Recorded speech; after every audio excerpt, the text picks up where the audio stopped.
Well, welcome everyone. It's Sammy Stern here from NBN,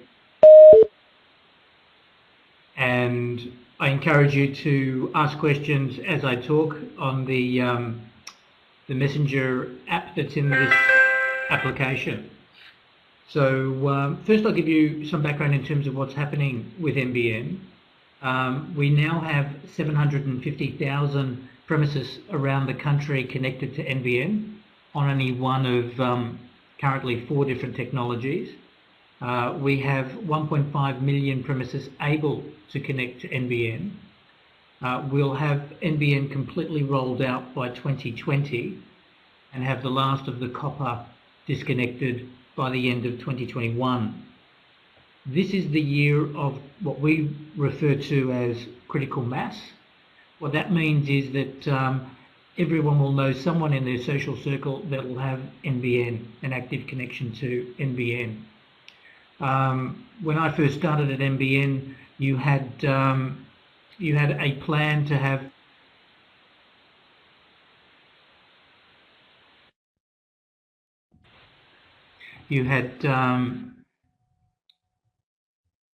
potentially you had up to 400 connections a week happening, with the corporate plan listed as 6,000 connections a week. We are now up to 15,000 connections a week, with the plan of having 40,000 connections a week by the end of the year. So a significant ramp up is planned. So let me jump in. We have all up 5 different technologies on NBN. We've had fibre to the premise, which I've talked to previously, which is fibre from the exchange down the street into every premises. We've got fibre to the node, which is fibre from the exchange down the street and every 400 metres a node cabinet. I'm going to talk to you today about the third major technology being HFC, hybrid fibre coax. I'll refer to it as cable, and it'll be fibre from the exchange down the street, and then we'll use the pit and pole, and that's what I'll go through today in terms of how it all connects. You've also got satellite and wireless, which has been around for a number of years. A key element there to be aware of is that with satellite and wireless, the copper doesn't get disconnected. So the 3 technologies you need to be most aware of are those where copper does get disconnected, and that's fibre to the premise, fibre to the node, and HFC. So where does that all leave us with the multi-technology mix, all the 3 technologies that we're rolling out? With fibre to the premise, that'll be rolled out to 24% of the country. The 24% will be, in the majority, be made up of greenfields. That's new estates, because copper doesn't get laid in greenfields at all. So they'll be 100% dependent on the fibre that's to be rolled out. So 70% of the country will now have one of 2 technologies, fibre to the node and HFC. Now the key elements for fibre to the node and for HFC is that there's relatively little NBN equipment, if any, installed in the premise. Whereas fibre to the premise itself had battery backup and does have battery backup and UniV, that's an analog port at the back of the network termination device. Fibre to the node does not have either of those, and nor does HFC. So the key point there is, in a blackout, the major limitation of the 2 technologies is, will it be able to dial out, which I'll talk to in the coming slides. So again, with fibre to the node, there is no NBN equipment in the premise. There is just, the only change that the end user sees is a new modem from their RSP. With HFC, yes, you do get a network termination device, an NBN network termination device, but it is completely different to the fibre to the premise NTD. There is no UniV port at the back of the NTD. there are no multiple ports at the back of the NTD. There is just one solitary port at the back of the NTD that allows the RSP gateway to plug into it, which I've got a slide that'll talk to that. So very different. And again, I just stress again that there is no battery backup, there is no UniV for Fibre-to-the-Node or for HFC. Now, we do have a testing facility in Melbourne, and we invite monitoring companies and manufacturers to come in and test their devices on the RSPs, modems, NBN's network, etc. That was in place for fibre to the premise. We had 10 different RSPs in there, and a number of organisations came in to test their device against the RSP SIS network.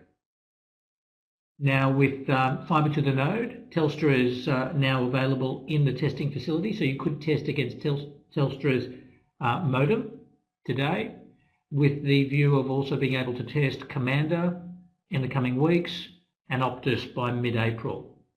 There is no charge to be able to come in and test. It's a facility that's made available for free. You just need to book your time, and you can come in as many times as you like for as long as you like. Now the copper again does get disconnected for these three technologies 18 months after we declare an area ready for service. So what that means is that when we roll out, we don't roll out by postcode, we roll out by areas within a postcode. We don't look at the postcode at all. We'll declare an area to have one particular technology, and then when we're 90% rolled out down the street for that given area, then we'll declare that area to be NBN ready, and an 18-month clock starts ticking. At the end of the 18 months, if you haven't migrated over to NBN or to a solution of your preference, the copper will be disconnected. No exception. All right, so what does Fibre-to-the-Node and HFC look like? Well, for Fibre-to-the-Node, the only change that an end user sees at their end is a change in modem from their RSP.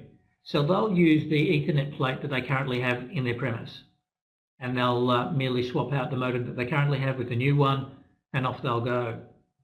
With HFC, they'll use the cable plate on the right, as you can see, and what will happen is if they already have cable connected in their premise, when they call up their RSP to migrate to the NBN cable solution, they'll get sent out from their RSP an NBN NTD, a network termination device, and the RSP gateway. They plug the two devices into their premise, and I've got a diagram to show you how that would be done, and they'd be live.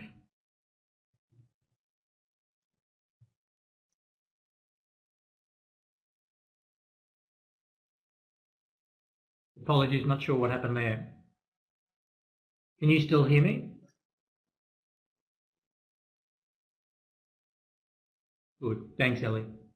So, and again, if there's any questions as I'm talking, please type in your question. I'm more than happy to stop and answer it. So with HFC, again, when they call up their RSP, if they don't have cable in their premise, then the RSP will log in a time for NBN to come out and do an install for cable. And I've got some slides that will talk to that. So what does HFC look like? The NTD on the left is what NBN will provide. It's a very basic NTD, nothing like the NTD you may have seen with fibre to the premise. You have the RSP gateway, which will also need to be provided. And those are the two things you'll need for HFC. So there's a question that's come up, will NBN HFC services work in conjunction with Foxtel? Jordan, absolutely. I think it's the fourth or fifth last slide. I'll show you how it's all plugged in together. So those are the two devices that's needed for HFC to work. Again, I stress there is no UniV, there is no battery backup. This is how it all plugs in together, minus Foxtel.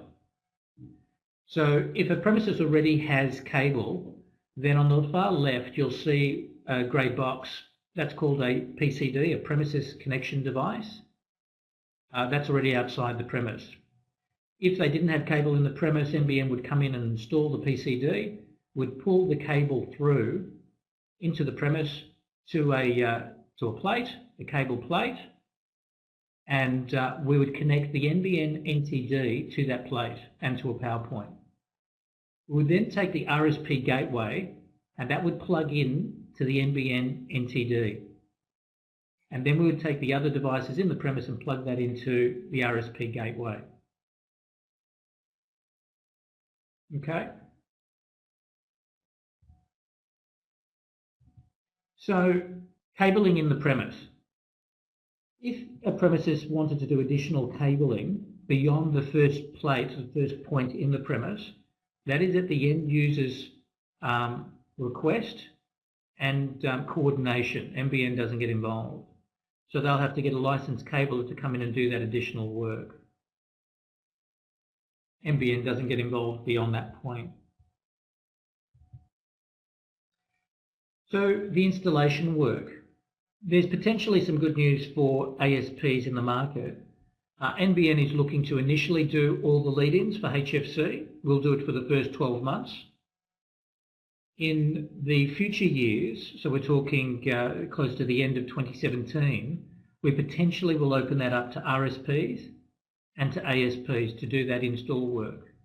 That is still being debated internally with NBN, but it is an idea that is floating. How that would work out needs to be determined if we were to get ASPs involved, because you wouldn't have access to the addresses and how to lock it in, etc. But the idea is there because certainly in the security industry, you've got the workforce to do it, you've got the license to do the work. We just need to work out how feasibility would work, on feasibility level it would work. So again, what I'll stress in this regard is if a premises already has cable, whether it be Telstra cable, Optus cable, then all they need from the RSP is for them to send out the NBN NTD and the RSP gateway. Where work actually needs to be done is if a premises that has been identified within a cable area, where we've designated to be a cable area, doesn't have cable in their premise, and they need the actual install to happen. So I've already mentioned this. I'm more than happy to do it again to stress the complexity, to explain the way NBN is going to be rolling out cable. We will declare what areas will be node, fibre to the premise, and cable, satellite, and wireless. If we declare an area to be cable, then I stress again, if it already has cable, fantastic. All they need to do is call their RSP and they'll ship out the NBN NTD and the RSP gateway device. If they don't have cable but they've been designated to be in a cable area, then they'll call their RSP and NBN will be booked in to come and do the work in the first year. And in future years, we'll see whether it could be extended to RSPs and ASPs. Again, when we do the install, it's at NBN's cost. And if we were to get an RSP or ASP to do the work, there would be a rate card and that would pay them directly to do the work. Again, that's still to be determined. So what do we do for what we call multi-dwelling units? Multi-dwelling units could be low-rise or high-rise residential or business buildings. And this starts to get a bit complicated, but I'll try to do it justice. So if we declare an area, as an example, to be fibre to the node, but there is a building in that area that already has cable in it and has, let's say, less than 10 residents in that building, again, for the ease of rollout, for speed and for cost issues, we would make that building a cable building, even though it's in an area designated as fibre to the node. Inversely, if we had a cable area and there was a building in there that had more than 10 residents but didn't have cable, we would declare that building to be getting fibre to the building. Now, fibre to the building is exactly the same as fibre to the node. The only difference is we put the node cabinet right in the building. Again, for ease of installation, rather than having to cable up an entire building, we could just put the node right in the building and we're good as gold.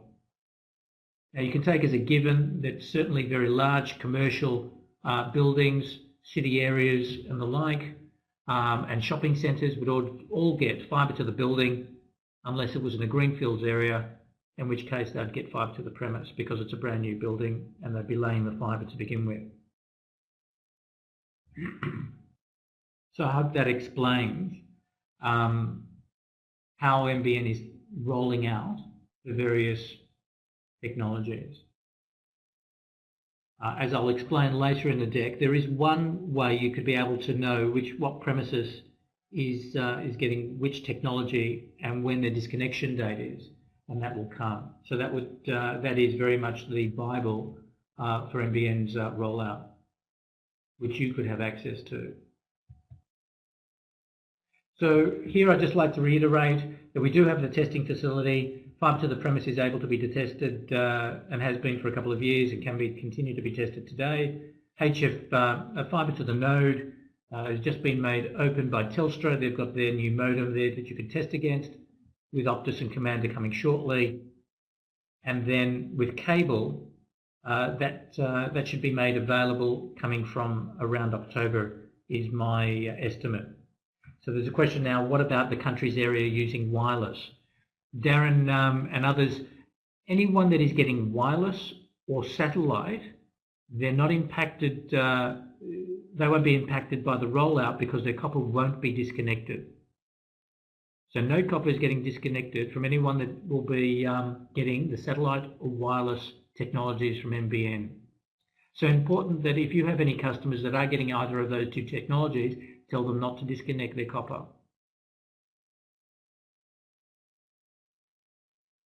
So moving on, blackouts. So if there is a power outage, we do want to stress the limitation for cable and for node. For fibre to the premise, we're all good because there is battery backup in the premise for at least 3.5 hours. We've tested it beyond 3.5 hours, but for conservative sake, we say 3.5.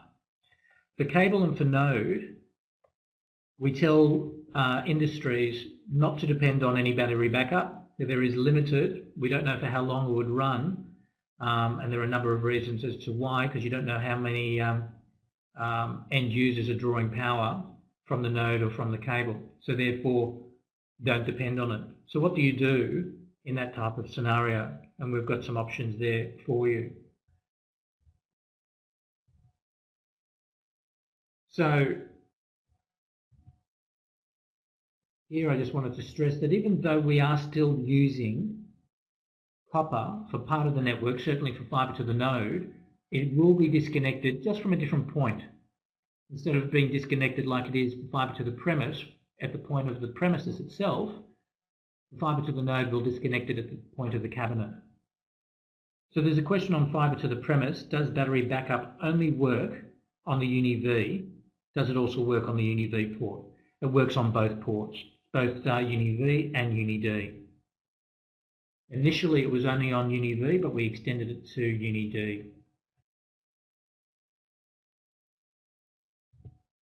So what are the options to be able to communicate, your devices to be able to communicate out?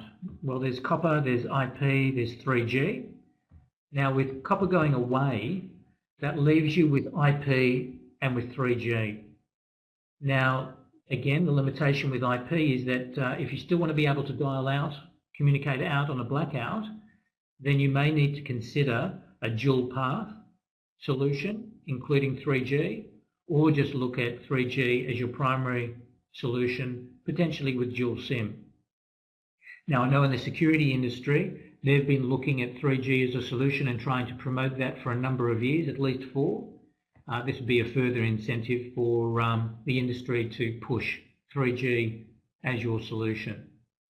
And speaking with the manufacturers, that's their preference. Speaking with a number of installers, that's been their preference as well, looking over the past 12 months.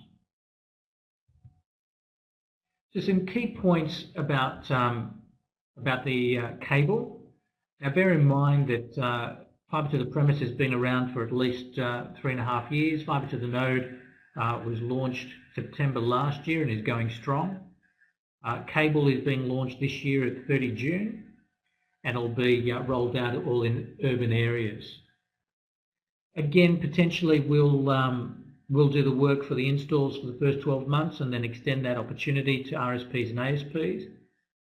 Again, I stress that's still being debated internally. If it is opened up to ASPs, I would be back talking to you through a number of, whether it be directly or through ASIAL, to explain to you how that will all work. Copper still gets disconnected for the 3 key technologies, fibre to the premise, fibre to the node, and for HFC, 18 months after we declare that area ready for service. For cable, I'd stress that there are 2 devices, one provided by NBN, another provided by the RSP. The device by NBN is very basic and not to the extent of what fibre to the premise offers end users. Now, you've got the key dates that I've talked to. We do have what we call the DAD list, the Disconnection Address Database. Now that is a database of every premise in the country that is due to get NBN and has a disconnection date. Many organisations are currently subscribing to that. That comes out every month. You can get that by contacting me on the email address at the bottom left corner. What organisations are doing is they're taking that database, they're washing it against their own, they're identifying which of their customers are going to be impacted by the NBN rollout. They'll be able to see which technology they're getting and they'll be able to have a very specific and direct conversation with them as to what the migration path should be based on your recommendation. There's the testing facility. By all means, contact me at the address on the left, the email address on the left. More than happy to book you into the testing facility in Melbourne, should you wish to use it. So, to get ready for NBN, assuming that you've already been exposed to the NBN previously with fibre to the premise and with fibre to the node, your migration path, your recommendation out to your users should already be established. If not, now is certainly the time to get that created. Certainly with this year being the year of critical mass and the number of installations will be happening per week. How you'll communicate with your end users, if you haven't already done that, needs to be created and understood by all in the organisation, including those on the help desk. What you want to avoid is someone calling you up and your call centre having no idea in terms of how best to deal with it and having to call them back. There are many out there in the market. They're already aware in terms of how best to deal with the NBN issue and are communicating out to their customers. You've got the DAD list to help you identify which of your customers are going to be affected and how best to communicate them will come from your communication strategy. The 4th point there is very much in terms of for fire panels and for lifts. If you are dealing with any customers that are in a building that has either a fire panel or a lift phone, then we recommend that they register their building on the NBN website. And if you were to Google NBN register my building, the website will come up. That will act as a safety net to your customer, that their fire panel or lift phone won't be unknowingly disconnected in the future. So very much recommend that you recommend to your customers to register their building, and if they don't know whether it's been registered previously, we don't mind the duplication, please do it again. Really important. If anyone wants a flyer from NBN, whether it be in 50s or 100s, we're happy to post those out, that you can include that in your face-to-face discussions with customers or in your mail-outs. Again, just email me on the email address there. Happy to send you out flyers that talk to register the building. Now some slides about Foxtel, which is what I promised earlier. Here you'll see what we do is we put a splitter in front of the PCD, and we have the splitter going directly to the Foxtel unit. And that's how we'll deal with Foxtel in the cable rollout. And look, that is very much the briefing. More than happy to take more questions now. And if anyone's got any concerns about any of the technologies that NBN's rolling out.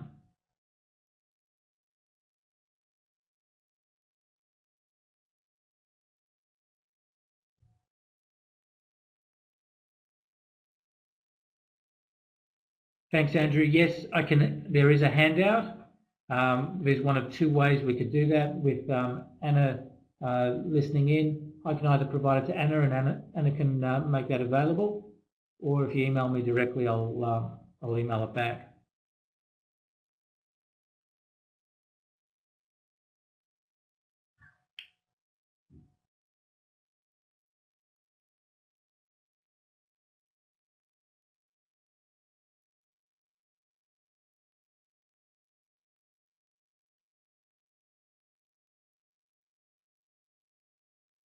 All right, I hope this was beneficial to everyone that dialed in. Hold on, we have one more.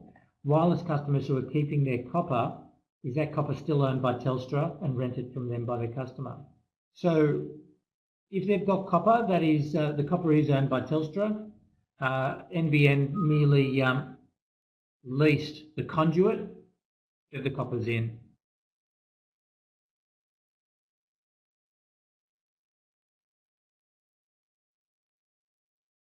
The cable, on the other hand, just as an FYI and for interest's sake, cable is now all owned by NBN, and Telstra, Optus, Foxtel are leasing the copper, not the copper, the cable from NBN. So for those that wanted to know my email address, there it is, bottom left-hand corner. It's Sam Stern, S-T-E-R-N, N for November, one word, at NBN Co. That's co.com.au.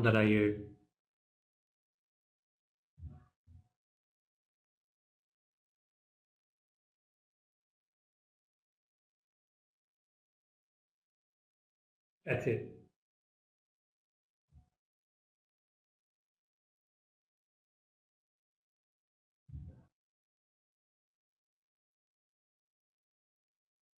So again, thank you everyone for your time.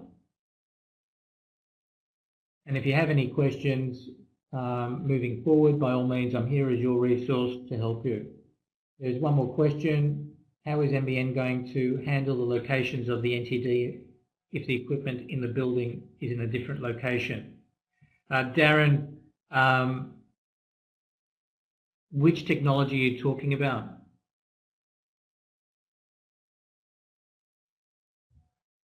Is that Fibre-to-the-Node?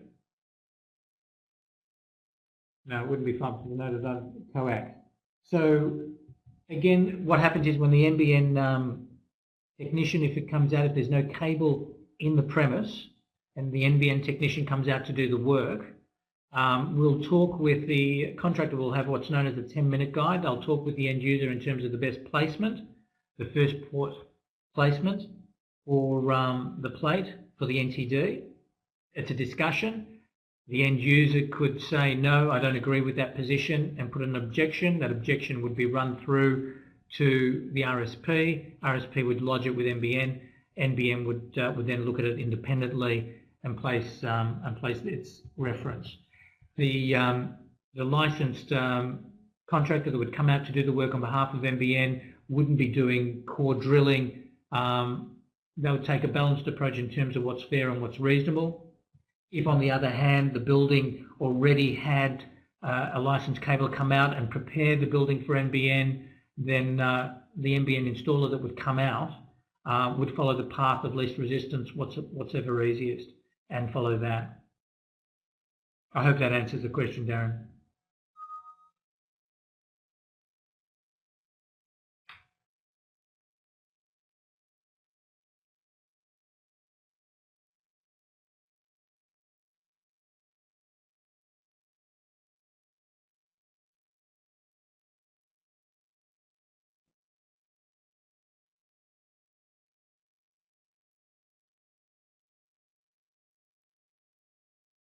Sounds good.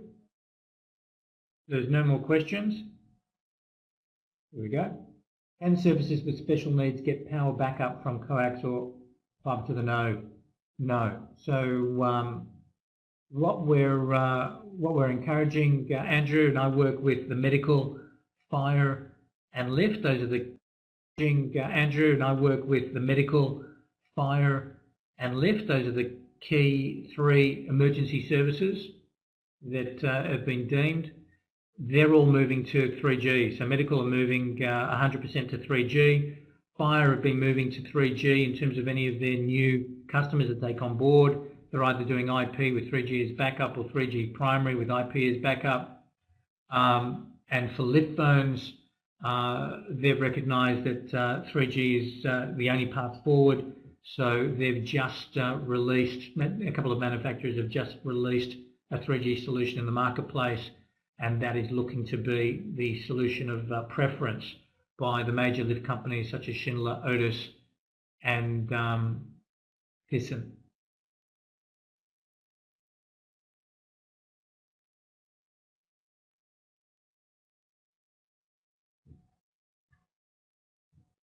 And Conne as well.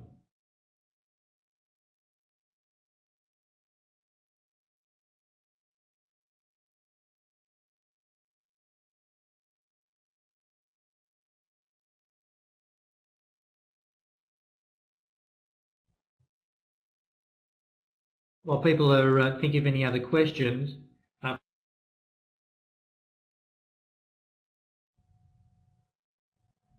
just got disconnected. While people are thinking of any other questions, from a banking industry perspective, if power goes out, business typically shuts down.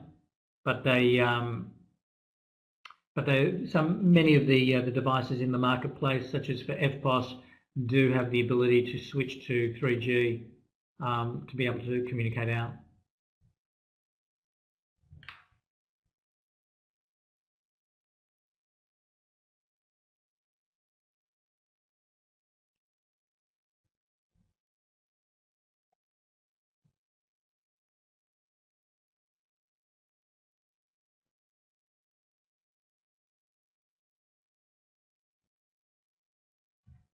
So I think on that note, we'll end the call.